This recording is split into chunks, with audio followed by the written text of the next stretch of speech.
para dizerem a Jesus: Mestre, sabemos que és verdadeiro e que de fato ensinas o caminho de Deus. Não te deixas influenciar pela opinião dos outros, pois não julgas um homem pelas aparências. Dize-nos, pois, o que pensas. É lícito ou não pagar imposto a César? Jesus, percebendo a maldade deles, disse: Hipócritas, por que me preparais uma armadilha? Mostrai-me a moeda do imposto. Levaram-lhe então a moeda e Jesus disse: De quem é a figura e a inscrição desta moeda? Eles responderam: De César.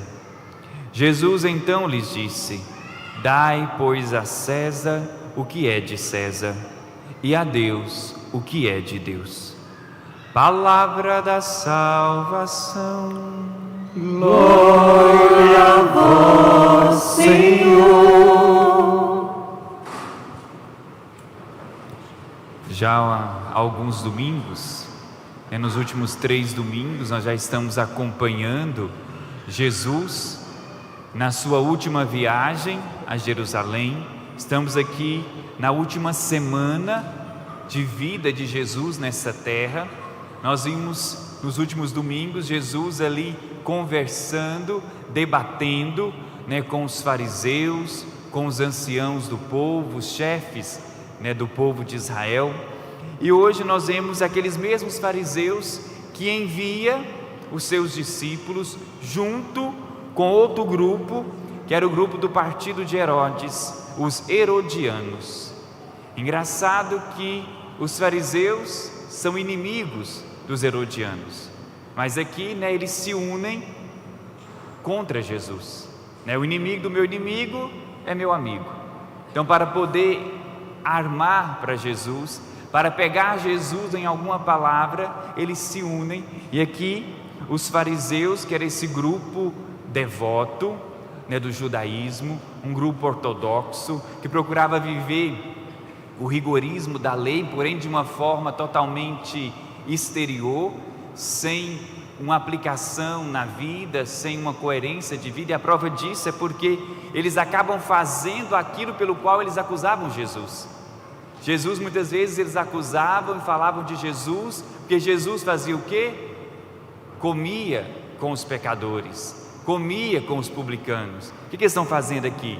Eles estão se aliando aos herodianos, que são os publicanos. São aqueles cobradores de impostos que de certa forma se beneficiavam também ali dos tributos que eram dados a César, se beneficiava também da opressão dos romanos sobre o povo de Israel. Porém ali eles fazem as mesmas coisas para poder destruir Jesus. Eles fazem aquilo pelo qual eles acusavam Jesus. Aí nós vemos a incoerência diante daquilo que eles pregavam, que eles falavam, porém não vivia. E aí eles se unem. E é interessante perceber também que esses dois grupos, dentro dos fariseus tinha um grupo mais radical ainda, mais extremista, que queria de todas as formas expulsar os romanos, que eram os zelotas. E dentre os zelotas tinha um deles que foi escolhido para fazer parte do grupo dos 12, que era Simão o zelota. É interessante perceber também que dentro desse grupo dos herodianos tinha os cobradores de impostos, do qual também nós temos São Mateus, que era cobrador de impostos, também foi chamado por Jesus para fazer parte também do grupo dos 12. E assim nós vemos que o grupo dos 12 apóstolos não é mais o grupo dos zelotas, dos fariseus, dos herodianos, dos publicanos, mas é o grupo daqueles que são de Jesus, onde não há divisão, onde não há partidos, onde não deveria haver ideologias, nada que nos dividisse, porque Cristo nos faz um só, uma só fé, um só Deus, um só Senhor. Por isso, nós vemos aqui que eles vão até Jesus, eles têm aqui uma pergunta perfeita, para pegar Jesus em alguma palavra. E ali eles perguntam para Jesus se é lícito ou não pagar o imposto a César. Se Jesus respondesse que sim, que deveria pagar o imposto a César, Logo, os fariseus, os judeus, iriam se opor a isso, iriam ficar contra Jesus, porque o povo era oprimido. Então, Jesus ia ser dito como um daqueles também que está aliado aos poderosos, a Herodes, a César. Jesus fala que não é lícito pagar o imposto a César.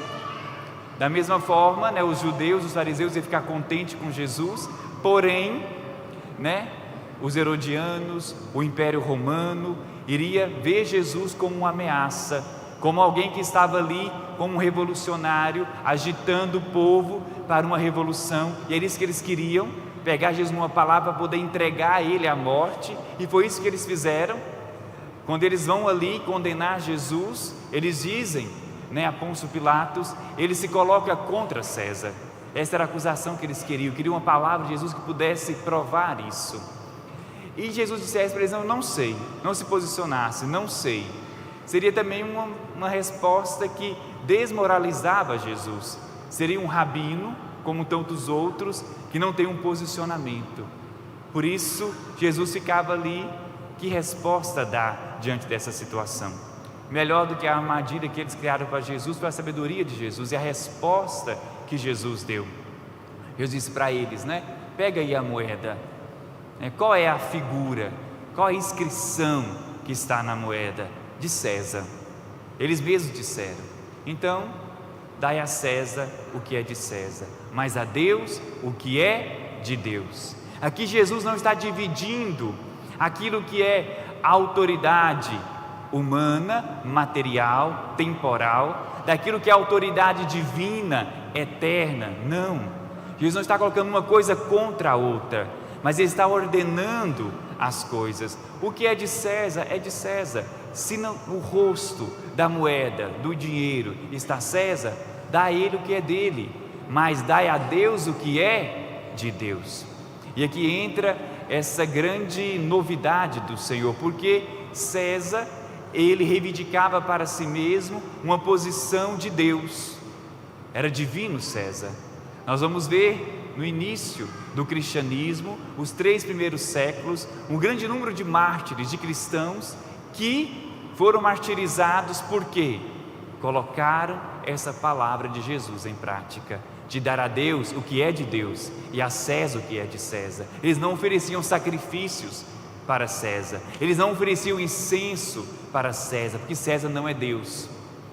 Por isso eles davam a Deus o louvor e a adoração. Com isso foram martirizados. Então a gente vai ver essa distinção daquilo que é humano, material, temporal, que deve ser respeitado, honrado, desde que seja algo justo, e aquilo que é divino, aquilo que pertence a Deus. E então, se na moeda a impressão que está lá é o rosto de César, qual é a impressão, qual é a figura, qual é o rosto que está impresso em cada um de nós?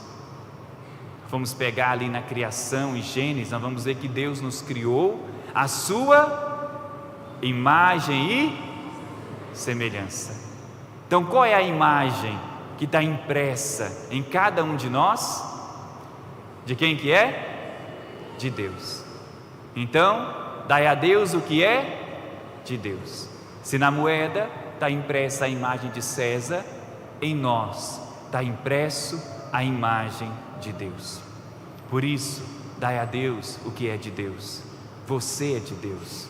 Nós somos essa moeda, nós somos essa joia preciosa, e essa inscrição que há em nós de pertença a Deus, pela criação, sim, ainda mais pelo batismo, pela graça santificante, pela filiação divina, por esse caráter indelével que foi impresso em cada um de nós da filiação divina. Por isso em nós há a marca de Deus, em nós há as feições de Deus, fomos da imagem e semelhança do Senhor, fomos selados e marcados como propriedades de Deus, selados também pelo Espírito Santo, somos moradas, somos templos do Senhor, e a Deus o que é de Deus. Tudo é para Deus, até mesmo César, tudo para o Senhor. E porém, nós também devemos ordenar isso dentro de nós, Como lá no início do cristianismo, muitos cristãos foram mortos, perseguidos, martirizados, porque não quiseram aderir, às propostas, aquilo que era contra a vontade de Deus, porque havia um governo pagão, corrupto, por isso foram mortos. Hoje também não é diferente. Ser cristão é estar disposto também ao martírio. Cada vez mais nós vamos vendo, que vai existindo, assim como no tempo do Antigo Testamento, também na história de Israel, por um tempo foram os assírios que dominavam a Terra Santa, depois vieram os babilônicos, depois vieram os gregos, no tempo de Jesus eram os romanos, e a cada tempo, uma nova potência quer ditar as regras, quer impor, uma cultura, quer impor valores que muitas vezes podem ser contrários aos valores do Evangelho, aquilo que é a vontade de Deus, e cabe a nós, sim, como cristãos, dar a Deus o que é de Deus, mesmo que isso nos custe também o martírio, nos custe a morte. Isso não é algo que está distante de nós, A gente vai vendo, são dados do ano passado, no ano de 2002, nós temos 5.621 cristãos que foram martirizados, foram mortos, 4.542 que foram presos, 5.259 que foram sequestrados.